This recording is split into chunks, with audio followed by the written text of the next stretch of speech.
For decades, the royal family's deepest shadows remained sealed behind marble walls and rigid protocol. But in a stunning turn of events, a long-buried DNA test connected to Princess Diana has exploded at the very heart of the monarchy. The revelation sent shockwaves through the palace, leaving Princess, and known for her unshakable discipline, visibly shaken and in tears as Diana's final hidden secret resurfaced. The first whispers did not come from the media, but from within the palace itself, as frantic tension swept the corridors and news spread that a classified DNA report, believed to be sealed forever, had suddenly re-emerged. Conversations froze, phones went silent, and doors that were usually open snapped shut as an emergency briefing was hastily called at Buckingham Palace. This was no routine meeting. Pale faces and hushed voices reflected the gravity of the moment, as everyone present understood this was not about gossip, but about blood, legacy, and a truth that could never be undone. When Princess and was finally handed the report, witnesses later recalled her hands trembling as she read, the room holding its breath as seconds dragged on, before she unexpectedly broke down in tears, her composure collapsing under the weight of something far deeper than scandal. A revelation that struck at the very core of the royal family. This was recognition, because the DNA test did not exist in isolation. It reached backward through time, threading itself into a private, decades-old conversation between and Diana, one that had never been recorded, acknowledged, or forgiven. In that exchange, Diana, fearful yet resolute, hinted at a truth she believed could destroy everything if it ever emerged.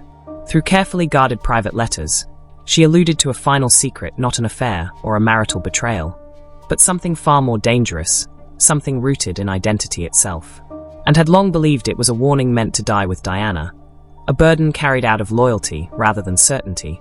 But now that burden had scientific, irrefutable weight.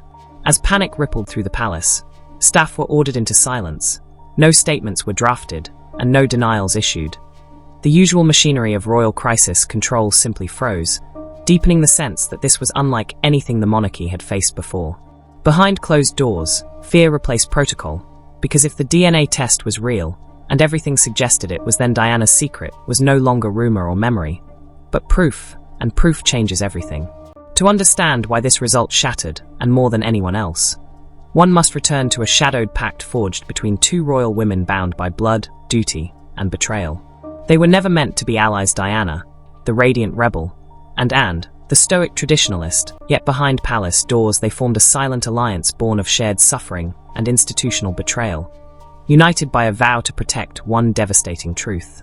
In the early 1990s, as tensions within the royal family reached a boiling point, they found themselves circling the same unspoken pain, publicly worlds apart, privately meeting in fleeting moments away from scrutiny, where masks fell and confessions were shared in secrecy. During one of those clandestine conversations, and finally spoke of Charles not merely of affairs or emotional distance, but of colder political calculations, an obsession with legacy, and a willingness to sideline even family in service of the crown. It was not bitterness but disillusionment, and Diana listened, her own pain reflected in Anne's rare vulnerability, before leaning in with chilling certainty to whisper that she had reason to believe the bloodline itself might not be as secure as the firm believed, a cryptic warning offered without names or details, only the quiet assurance that if the truth ever emerged, the monarchy would never be the same. From that moment on, their relationship transformed, as quiet sympathy hardened into an unspoken bond of trust, and Diana began exchanging handwritten letters, careful, coded, and deeply personal, sharing their fears about the institution, their children, and futures being shaped without consent, while the margins carried fragments of a deeper truth they both knew could never surface in their lifetimes. One rainy evening after a family event, Diana leaned in and whispered words that would haunt Anne for decades. If anything happened to her, Anne must protect the truth and would know when the time was right. Anne nodded, believing it was a vow she would never be called upon to keep. But when Diana died just years later, that once vague promise became a silent burden she carried alone, never speaking of it, never forgetting it. Time layered over the pain, yet now, with the DNA test in her hands, and realizes Diana never spoke in riddles, but in warning, and what was once a haunting memory had become cold, undeniable scientific fact, ready to shake the very foundations of the crown. Even and fiercely loyal and endlessly composed, never imagined the secret entrusted to her would be scientifically confirmed and unleash a chain reaction the monarchy might not survive. The test was never meant to be seen again, commissioned in secrecy, buried in archives, and sealed with royal discretion, until an anonymous whistleblower ensured it did not remain hidden. What it revealed altered everything believed to be known. This was no routine procedure tied to illness or official inquiry. Palace insiders trace its origins to Diana's final years, marked by isolation, suspicion, and a growing fear for her life. In that period, she confided in a private circle of medical experts and aides outside the firm, including a royal physician who became more than a doctor, a believer, who shared her conviction that the royal establishment was not merely a gilded cage, but a machine capable of silencing truth. Under his guidance, the DNA test was conducted quietly and carefully, beyond royal channels, with whispers that Diana insisted on a specific sample to be taken discreetly, stored securely, and revealed only if she did not survive her insurance policy. Her final line of defense, that it was meant to be Diana's final line of defense against a system she no longer trusted. But when tragedy struck in that Paris tunnel, the test did not surface, it vanished. In the chaos after her death, as secrets were erased and legacies rewritten, and allegedly re-entered the picture when the same rogue physician approached her, revealing that the test existed, what Diana had planned, and why the results were dangerous because they contradicted the royal narrative. Still grieving and bound by her promise, and agreed not to destroy the report but to have it sealed, hidden deep within a royal archive under coded classification, with a single copy, no backups, and no digital trail, where it remained untouched for more than 2 decades. That silence ended when an anonymous source, believed to be a former member of Diana's private team, stepped forward with a shocking confession. They had kept a duplicate, not the full file, but enough to prove the test's existence, identify the physician, match signatures, and ignite a fuse no one could extinguish. The leak was deliberate and undeniable, revealing that the DNA test confirmed inconsistencies in one royal child's genetic profile, anomalies that could not be explained by error or chance, and instead pointed to something far more profound, calling into question the legitimacy of a direct royal heir. The consequences were immediate, triggering questions of succession, legitimacy, and every protocol, law, and inheritance clause tied to blood. And while the monarchy scrambled to contain, spin, and silence the fallout, the damage was irreversible. This was no longer speculation but science, exposing a deception at the very heart of the firm. Yet the deepest shock was not scientific but emotional, because when Anne saw the results, everything collapsed. For a woman famed for iron composure and unwavering discipline, the sight of Princess Anne trembling and sobbing behind closed doors stunned even her harshest critics. The palace is no stranger to crisis, but nothing within its walls had prepared it for the sound of Princess Anne breaking. Away from public addresses, and far from the glare of flashbulbs, it unfolded privately in a dimly lit royal study, witnessed only by a handful of trusted aides as Princess Anne clutched the papers she had long tried to forget, her hands shaking uncontrollably as she reread the report again and again. Those present later described the monarchy's supposed pillar of composure as completely undone, gutted, sobbing, and refusing to speak to anyone. Not Charles, not Camilla, not even William, who reportedly came to check on her. Doors stayed locked, curtains drawn, and the silence around her grew suffocating. Yet she would not release the document, insisting on seeing the original rather than summaries or reassurances, repeating that she needed to see it for herself. When she finally did, the confirmation shattered her, not because of what the DNA allegedly suggested, but because deep down she had always feared Diana's warnings were not paranoia, but instinct, whispers that were less fear than foretelling. To one trusted aide, and reportedly broke her silence, her voice cracking as she said she had sworn to protect Diana and had failed, her grief rooted not in scandal, but in guilt for not fighting harder, not opening the envelope sooner, and not stopping the machine she believed ultimately crushed the one person brave enough to speak the truth to her. Yet beneath the guilt lay something darker, fear, as an insider claimed and muttered through her sobs that the crown would never recover from this, not as a question but as a sentence, fully aware of what such allegations could mean for her brother, for Harry, and for the institution itself if they were ever proven true. To grasp the weight of her reaction, one must return to what Diana confided years earlier, and why Anne blamed herself the moment the claims resurfaced.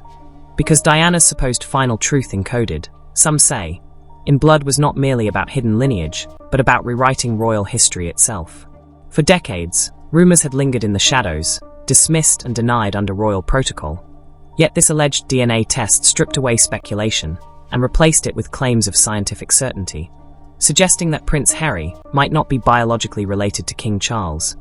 A revelation that, if true, would fracture the very foundation of inherited bloodlines. According to confidants, Diana did not commission such a test lightly. In the months before her death, she believed she was being watched, her communications interfered with, and her movements anticipated, leading her to fear not only for her safety, but for her truth.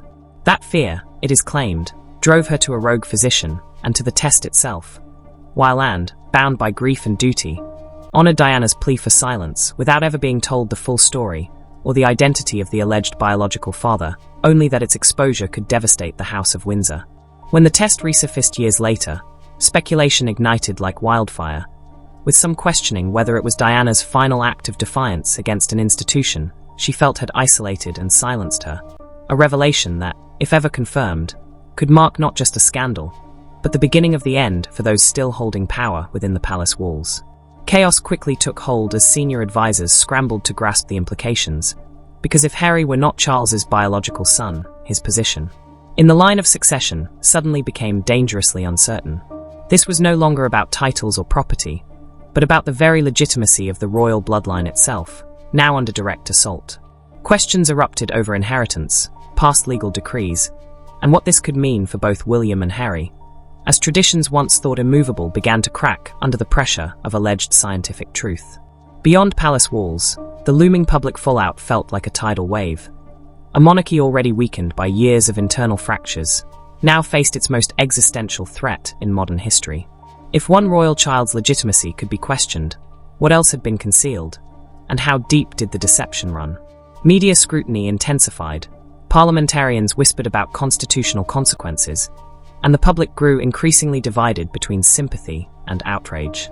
The situation was only worsened by silence, as the firm refused to address the allegations, each quiet moment fueling further speculation, while Anne's tearful withdrawal offered no shield. The institution she had devoted her life to defending appeared to be imploding, with no clear blueprint for survival. As the palace struggled to contain the damage, one figure remained conspicuously silent until she wasn't.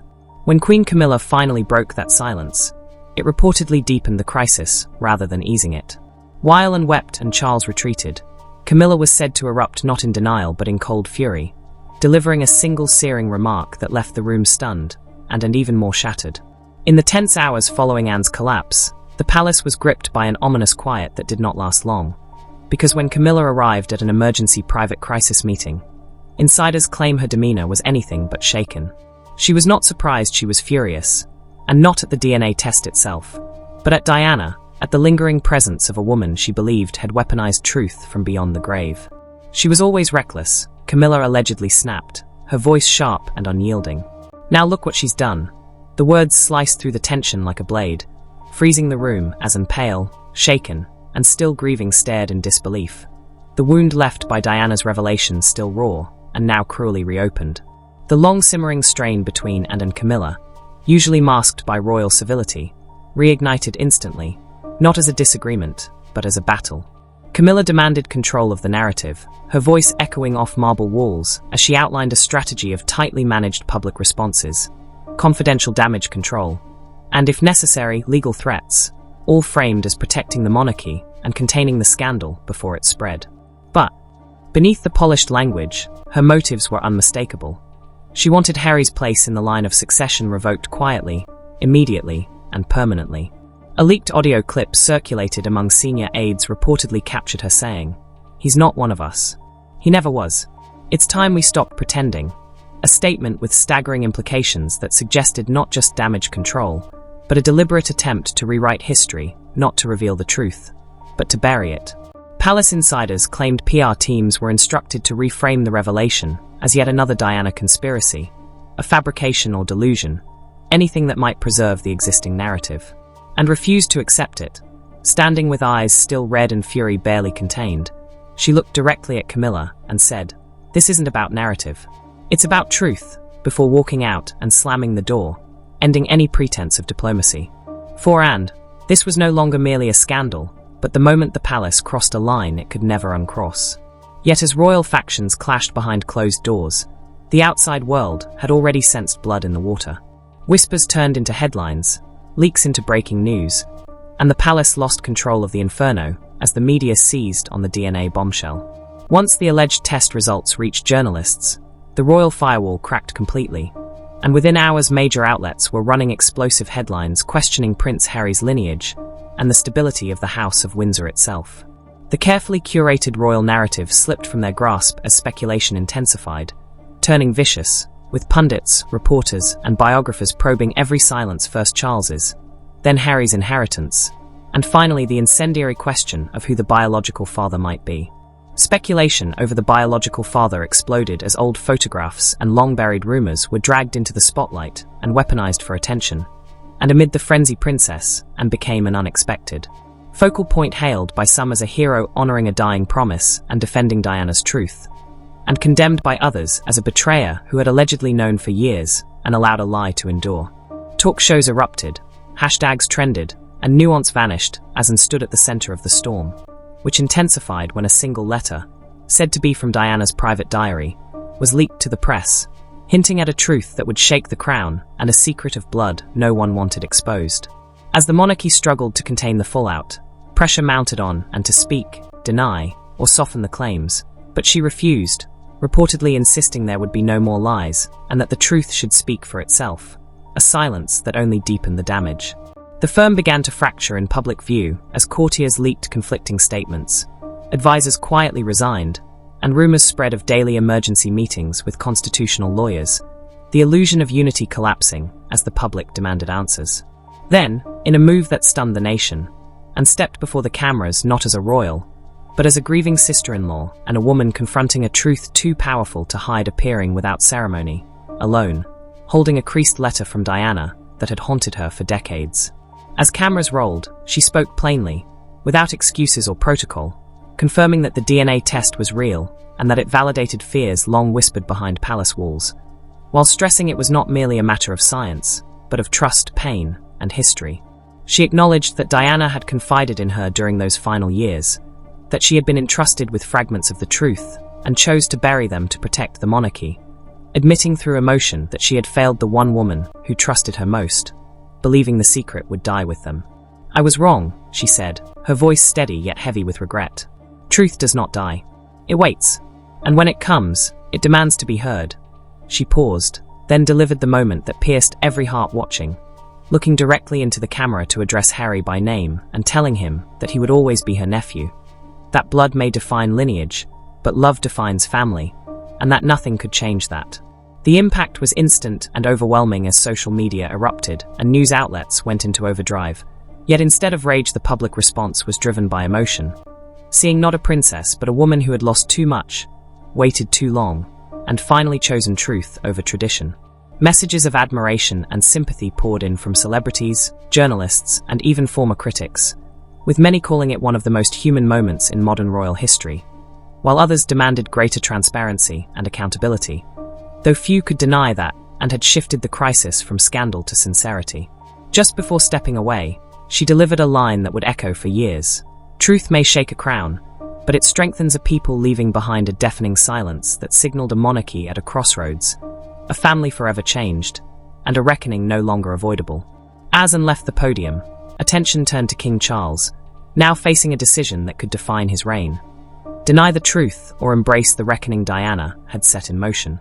Inside the palace, Charles withdrew from public view, cancelling appearances as intense drama unfolded behind closed doors, where insiders say he was torn between advisors urging narrative control and legal containment, and the growing force of honesty, emotion, and Diana's lingering shadow. Late night, guarded meetings with William reportedly grew tense and emotional, with William said to favour transparency, while Charles weighed the devastating consequences truth could bring to legacy and institution alike. Then, without announcement, Harry's name quietly disappeared from the official royal succession listing, a silent change that fueled speculation and suggested the monarchy was rewriting its own rules. Legal teams mobilized, constitutional discussions intensified, and Charles found himself at a historic crossroads, forced to choose between clinging to tradition or acknowledging a fractured foundation. As days stretched into weeks, one question haunted the palace corridors. Was this Diana's final act of vengeance, or her last gift of painful truth meant to free the crown from decades of deception? Charles had yet to answer, But the damage was already done, and as the world watched, one thing was clear: Diana's final secret had changed the monarchy forever, and the reckoning was only just beginning.